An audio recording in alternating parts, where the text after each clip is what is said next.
After replacing the bandsaw blade, it's important to properly adjust the tension on the blade.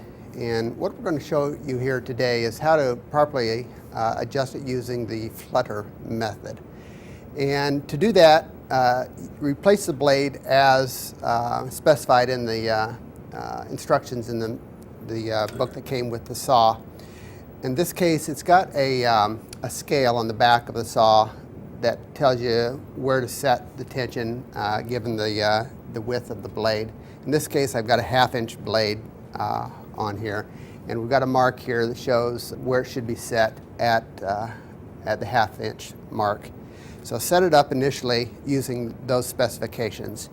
And what we're going to do is back tension off of the blade until the blade itself starts to flutter back and forth a little bit. And once that happens, then we're going to gradually increase the tension until that fluttering goes away. Turn it another quarter turn after that until you've got a perfectly straight line on the blade, and then that'll be it.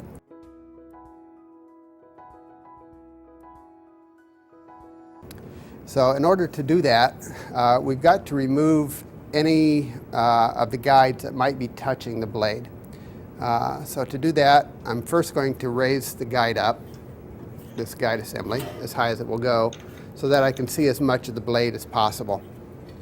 Then I'm going to loosen the guides and the thrust bearing.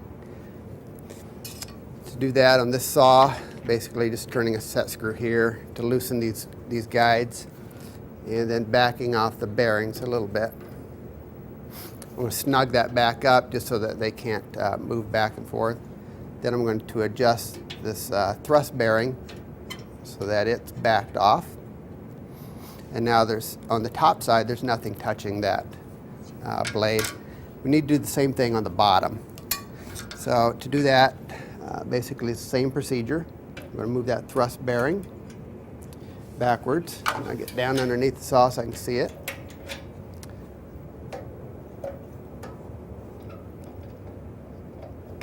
Loosen up the guide bearings away from the saw blade.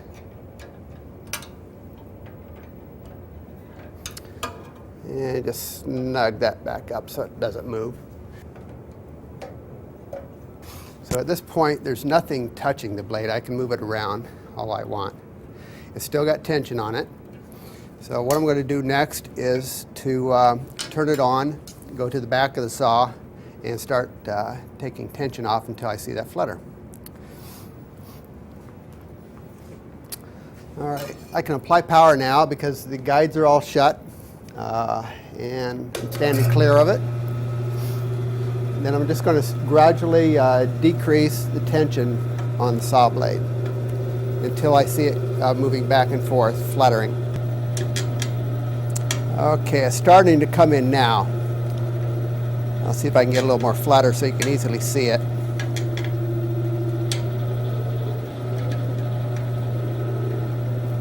All right, there's an extreme amount of flutter there.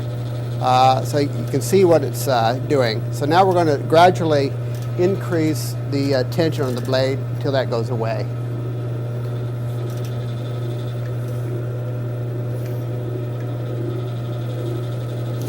And I've almost have to look straight on at the blade so I can see it. All right, there's a great deal of tension. So it may come and go while you're doing this procedure, but you'll get to a point where it will go away. All right, at this point, the fluttering has stopped, and I'm looking straight on, and I see it's perfectly straight. So at that point where the flutter has gone away, then you turn it 1/4 of a turn more, and then it's properly tensioned. And then that's it. That's all there is to it. Then you just go back and readjust the thrust bearing and the guides according to the manufacturer's recommendations, and you're all set.